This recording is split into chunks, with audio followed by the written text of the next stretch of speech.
Hey, it's Hudson Henry, and I'm here on Mount Hood for just a family cross-country ski trip. And I got my little boy Pike, who's just rollicking around with my aunt in the snow right now. We're gonna take him up and do a little bit of downhill skiing. And I'm playing around with my Nikon Z6 for the first time in the snow. And, you know, it's a weatherproof, mirrorless camera by Nikon. I'm kind of testing how it's gonna do. Today is a day where we've had a little bit of snow, we've had some clear blue, there's a lot of fresh snow. It's cold, it's definitely a good test for it. I thought I'd talk a little bit about just shooting in winter snowy conditions today for Approaching the Scene. For those of you that haven't been watching, Approaching the Scene is a series that I do every Thursday. I'm Hudson Henry. I'm a Portland, Oregon based landscape adventure photographer and photo educator. And this series of videos is overall a photographic conversation. So, you know, I invite you to join the conversation, log in on the YouTube page and just leave a comment down below the video, or you can always send me a private question at questions@hudsonhenry.com, and I'm always available there. So a few of the essential things for me when I'm out shooting in the snow. One is a good pair of gloves that I can actually work with without taking them off. I mean, if it gets really cold, I'll go with mittens with gloves like this inside them. The one thing I like about these are made by OR. I think they're called Storm Sensor, and they actually have touch compatible fingertip and thumb tip, so you can actually work your phone or your mirrorless camera control if it's got a touch screen on it. I like to have my lens hood on here. As you can see, I'm not a huge fan of lens hoods, but in conditions like this where it could start snowing any second, we've got, you know, fresh snow on the ground that could blow towards the camera. It's just one little layer of defense from getting those snowflakes right on the front element of the lens. And to protect that front element of the lens when I'm working in snowy conditions, I want to make sure I've got a good UV filter on. I like these Hoya HD3 UV filters. You know, to full disclosure, I'm a Hoya ambassador, but the reason is that I just really love their products. I can't find any image degradation with the HD3 UV. They're not cheap, but they're worth it.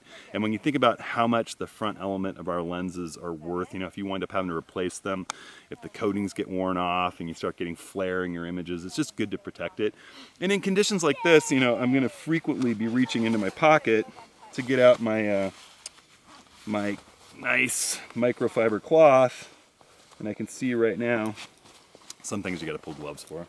I can see right now that I've got some schmutz on here, and I'm gonna wanna just be able to wipe that off without worrying about scratching it. That's one other nice thing about the HD3 UV filters. They're kind of like iPhone glass. I've actually had one that got the threaded ring on it bent, and I had to use a pair of channel locks to bend it back, and I couldn't see any scratching after dragging channel locks across the glass. Another thing that I always want to have when I'm out in snowy conditions is someplace to tuck the camera where it's going to get out of the snow, so it's not just on my side. I love to use a good sling strap, you know, when I'm working, so that I can just have it hanging right on my hip and bring it up to my eye and use it whenever I want. I use either Black Rapid or this is my Luma. This is my new Luma 2 strap. Really like this Luma Lab strap. It's got a really cool connection to the camera. It's hinged, but I can just drop it right in here, tuck it away, and I can even tuck the strap in with it if it starts snowing hard and I'm not photographing. It just gets it out of the snow. I'm always thinking about, you know, how can I get this thing out of the elements if I need to. Now clearly, you know, I'm out here testing the Z6 to see how it handles the elements, but let's not tempt fate too far. You know, even a good weather sealed camera, I try to keep it as dry as I can. I can make grandpa. One thing that's great about skiing with the kids is that the sled actually works like a trunk for me. So I can just slap my backpack on here and keep my camera right in the trunk, so don't have to have it on my back all the time. I always have some spare batteries with me when I'm out in snow conditions, just because batteries drain faster in the cold. So hysterically, I'm sitting here talking about camera batteries and bringing plenty of them for cold weather, and Stacy is filming this with my Sony RX100 Mark V, my wife, and the Sony's battery went totally dead right in the middle of that discussion. So really critical. Bring extra batteries for your cameras when you're working in the cold. I like to keep them in my pants pocket, and it's got a zipper on it. You definitely want it in a zippered pocket close to your torso, just so that they're gonna stay warm. If you keep it in your camera bag off your body, they're gonna get cold, and cold batteries discharge faster, so putting a nice warm battery in your camera, it's gonna last a bit longer. If you're working in absolutely freezing cold conditions, you know, Milky Way in the frozen tundra, or out after the aurora. It's always good to have some hand warmers with you too. You can put them in with the camera. I'm going to talk in just a second about moving from warm conditions to cold conditions and vice versa. But if you're out at night and you're going to do some kind of a long time lapse or a long exposure or something, sometimes it's nice to have just a bit of a hand warmer around your lens, just so you don't get frost on your lens. You know, it's not something that I use typically, but only really, really cold, super cold at night. We're talking, you know, way below zero. So these kind of conditions, I think that just keeping the batteries warm in your pocket is the way to go. And now talking about moving your camera from cold to warm conditions. Usually warm to cold is just fine, but if you're out in the cold and then you go, let's say you're out skiing and you go into the warm lodge by the fire and you pull your camera out to review images, that whole thing is just going to have condensation coming out of its seams inside in the lens elements. You don't want to move from cold conditions to really, really warm conditions fast with your camera. So the trick for me, you know, if I've got my camera in a pack, I'm going into the lodge, I leave it in the pack. Don't take it out. Keep it in that cold pack. Keep stuff around it. If you're in secure conditions, leave it outside on the doorstep if you're going to go back out filming. If you're going to be in for the day, whatever, you know, put it in your pack in the car, leave it in there, let it warm up gradually as the pack warms up, and you aren't going to have that problem. It's that flash exposure of real cold metal and glass to warm air will just cause condensation. You know, you've had it with your glasses probably walking into a warm place after being out in the extreme cold. You know, another thing to talk about is metering in snow. I think it's less of a problem today than it was for those of us who came up in the film days, in the early days of digital SLRs. In the older days, the meters were sort of a balanced meter, or they had some early kind of matrix and evaluative metering.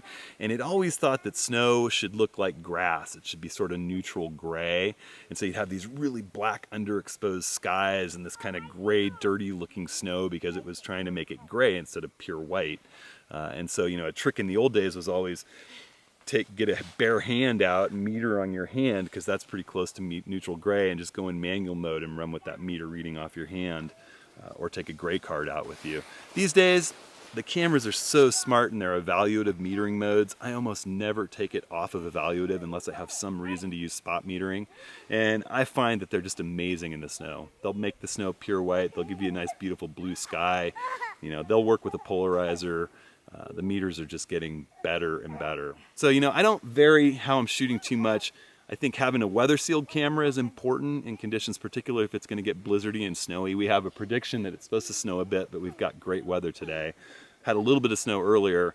You know, I want a weather sealed lens, weather sealed body. Again, that UV filter, using your hood, having a good lens cloth to wipe stuff off. I think that's the way to go out shooting in the snow.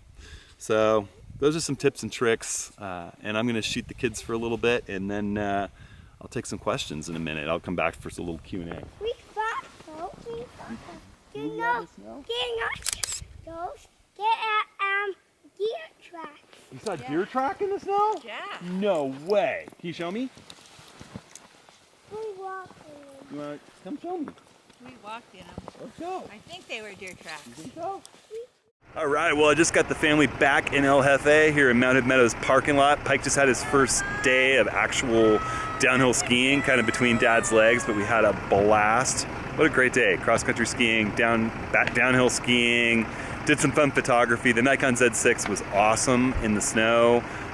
Did fine for action for me, again, you know, if I'm not using burst mode. I've done a whole review of the Z6. If you want to check that out, it's back in my YouTube feed. You know, one question I have that from someone that watches that kind of relates to this was whether the fluid heads that I like to use and I recommend perform well in cold weather.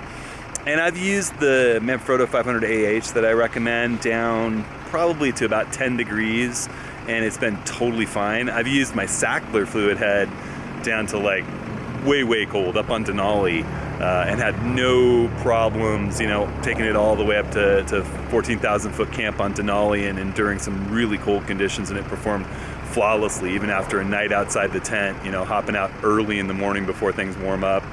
I wouldn't think they'd use a different fluid. I think it has some good freezing resistance. I've actually had more problem with ball heads in really cold weather. You know, if you're gonna use a ball head in extremely cold weather, make sure you don't leave it tight. Loosen it up a bit, because sometimes as the materials swell, you won't be able to undo that lock knob till it gets cold again. I had problems with that once with an Arca Swiss ball head. Not so much with my Really Right Stuff ball head, but I just haven't used them in a while. I've had less problems with fluid heads than ball heads, to be honest. If somebody else has had experience and knows, you know, hit me up and put it in the comments. I'd love to find out. So, hey, everybody, thanks so much for watching. You know, again, this is Approaching the Scene. If you have questions or comments, send them to questions@hudsonhenry.com or just leave them in the YouTube comments. Thanks so much, guys. See you next week.